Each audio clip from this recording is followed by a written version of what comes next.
नमस्ते दोस्तों, आज मैं बात करने जा रहा हूँ भगवान स्वामी अयप्पा की।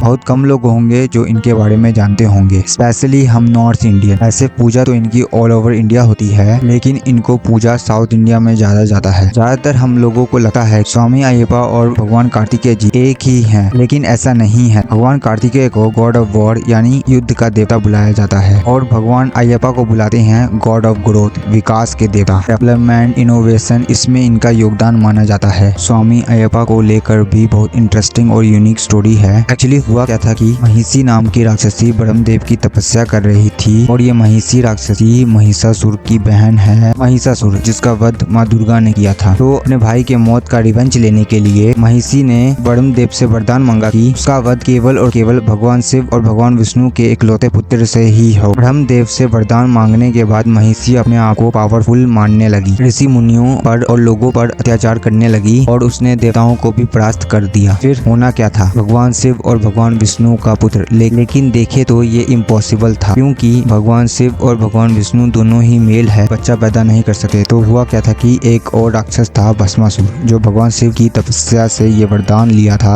वह किसी के भी सर पे हाथ रखे वह ऑन द स्पॉट भस्म हो जाए, जल के ही खत्म हो जाए। लेकिन भस्मासुर वही वरदान को टेस्ट करने के लिए उल्टा भगवान शिव के सर पे ही हाथ रखना चाहता था। तो भगवान शिव उससे बचने के लिए दूर चले गए। फिर भगवान विष्णु ने शिव जी की हेल्प करने के लिए एक सुंदर मनमोहक अवतार लिया, मोहिनी। और मोहिनी को देखते ही भस्मासुर उसके प्रति अट्रैक्ट हो गया और मोहिनी के पीछे पीछे चला गया। फिर उसने मोहिनी को शादी के लिए पूछा, जिसमें मोहिनी ने कहा अगर तुम मेरे साथ डांस करोगे तो मैं सोचूंगी। तो इसमें भस्मासुर मान गया। फिर मोहिनी ने उसको उसके ही वरदान में फंसा के उसी का हाथ उसके ही सर पे रखवा दिया। इससे भस्मासुर खुद भस्म होकर खत्म हो गया। इससे भगवान शिव मोहिनी से बहुत इम्प्रेस हुए और फिर दो मोस्ट स्पिरिचुअल गॉड के मिलन से भगवान हरिहर यानी भगवान अयप्पा का जन्म हुआ। हरिहर नाम दोनों भगवानों शिव और विष्णु के कंबाइन नाम से पड़ा। हरि मीन्स लॉर्ड विष्णु और हर मीन्स लॉर्ड शिव। ऐसे इनके और भी नाम है, शास्ता, धर्मशास्ता, मणिकंठा, अय्यपन एंड आल्सो हरिहर। स्वामी अयप्पा का जब जन्म हुआ भगवान शिव और मोहिनी ने इन्हें जंगल में छोड़ दिया। इसमें भगवान शिव ने बताया कि उनका एक भक्त है राजा राजशेखर पौंड्रक, वह हरिहर को पालेंगे क्योंकि उनका कोई संतान नहीं है। तो वही हुआ, राजा राजशेखर ने स्वामी अयप्पा को जंगल से महल ले आए और अपनी पत्नी को बताकर अयप्पा का नामकरण किया मणिकंठा, क्योंकि अयप्पा के गले में मणि था। मणि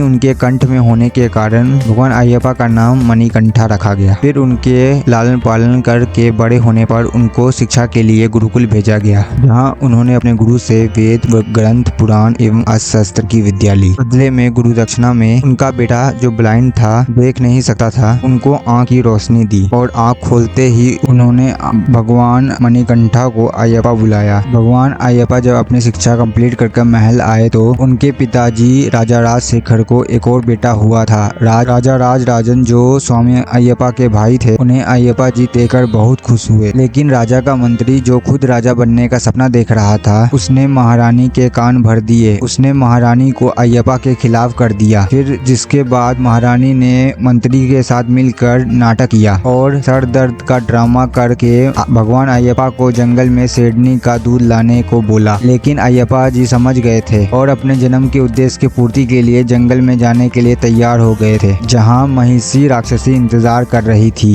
फिर महिषी राक्षसी और स्वामी अयप्पा का भीषण युद्ध हुआ, जिसमें वरदान के अनुसार भगवान अयप्पा ने महिषी राक्षसी का वध कर दिया और उनको मुक्ति दे दी। फिर स्वामी अयप्पा खुद शेरनी में बैठ के हजारों शेर शेरनी के साथ राजमहल पहुंचे और उनको देखकर सभी हैरान हो गए। महारानी ने अपनी गलती मानी और मंत्री ने भी अपने गुनाह मानकर क्षमा मांगी। भगवान अयप्पा ने उन सभी को क्षमा कर दिया और राजा राजराजन को ही राजा बनने के लिए कहा और खुद स्वामी अयप्पा ने संन्यास में जाने का फैसला किया। सबरीमाला में जहां उन्होंने सबरी को राम रूप में दर्शन दिए थे और बाकी जीवन सन्यासी का जीवन बिताते बिताते स्वामी अयप्पा वहीं अंतर्ध्यान हो गए। लेकिन स्वामी अयप्पा ने राजा राजशेखर को सपनों में दर्शन देकर सबरीमाला में मंदिर बनवाने को कहा। जो साउथ इंडिया में केरल स्टेट के कैपिटल तिरुवनंतपुरम में स्थिर है, जहां भगवान अयप्पा योगी पोस्चर में लेग क्रॉस करके बैठे हैं। उनके एक हाथ में तीर और दूसरे हाथ में कमान है और उनके मंदिर की मूर्ति भगवान परशुराम ने बनवाई थी और माना जाता है उनका पूजा व्रत टफ रहता है। पूरे 41 दिन तक ये व्रत का पालन करना होता है। एकदम सन्यासी की तरह लाइफ जीना होता है, सादा खाना, जमीन में सोना। इस व्रत का पालन साउथ के बड़े बड़े सुपरस्टार भी करते हैं। भगवान अयप्पा का मंदिर नवंबर से जनवरी में ही खुलता है और बाकी महीने ये बंद रहता है। ऐसा कहा जाता है अयप्पा ब्रह्मचारी थे तो इस